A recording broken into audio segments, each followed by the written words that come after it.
Hey guys, for today's video blog, I'm standing aboard the Chief with Captain Chris Randall, longtime buddy of mine, fisherman, been here in San Diego and all over for many, many years.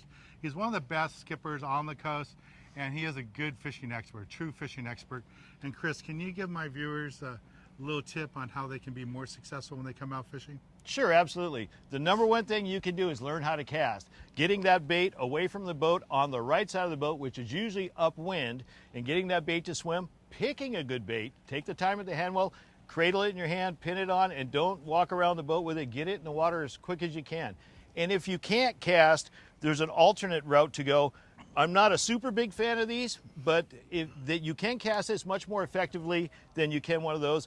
These really won't backlash as those will. You don't have to learn the thumb pressure and all that stuff. So this is a quick way to get you out until you get better at it and practice with that. Use this to pitch it away from the boat, but remember to look behind you every time before you cast. This should get you out about 20, 30 feet, and that can make all the difference in the world.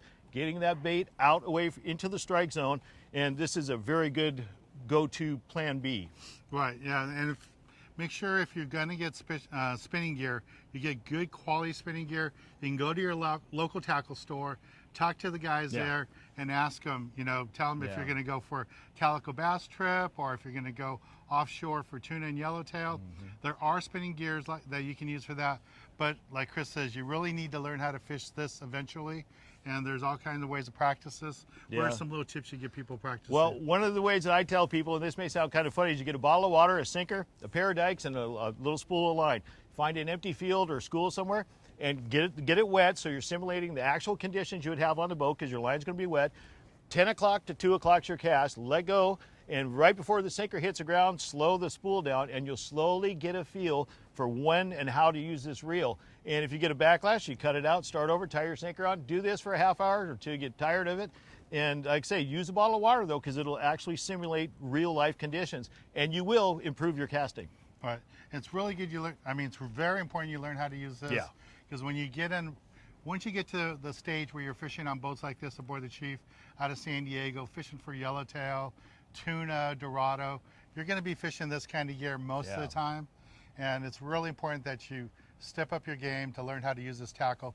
Like Chris says, I've been with Chris many times on the boat where we're watching fish boiling all around the boat, and people that don't know how to cast, all they can do is put their line in the water next to their boat, and their bait's going to go under the boat because it's safe. Yeah, and they're hiding. Right. And the guys that know how to cast, you'll see the same guy catch 3 fish in a row, and he's doing that long cast. He knows where to cast. He casts right into the fish boils.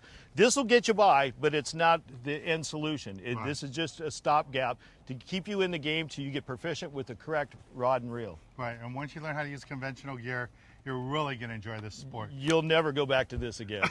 Well, trout fishing. Yeah, trout fishing. Little inshore stuff. I have one. Yeah. Just one. Bluegills. But this is what we love to do. Yeah. Go offshore, go tuna fishing. Absolutely. Right, it's a good tip. So make sure you learn that. And like Chris said, spend some time at the bait tank.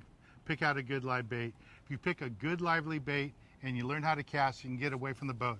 You're going to really enjoy fishing. You're going to catch lots of fish. Yeah, you'll be much more productive. You'll triple your catch ratio right off the bat. Cool. All right, well, thanks for watching today's video blog. Thanks, Chris, for helping us out. Hey, you're welcome. My pleasure. All right. For more information, make sure you follow me right here, subscribe right here, and then also go to my website and sign up for our newsletter. You can always follow me on Facebook and Twitter, and Chris is also on Facebook, and he has a website too. www.chiefsport-fishing.com. All right, thanks again, and I'll talk to you real soon.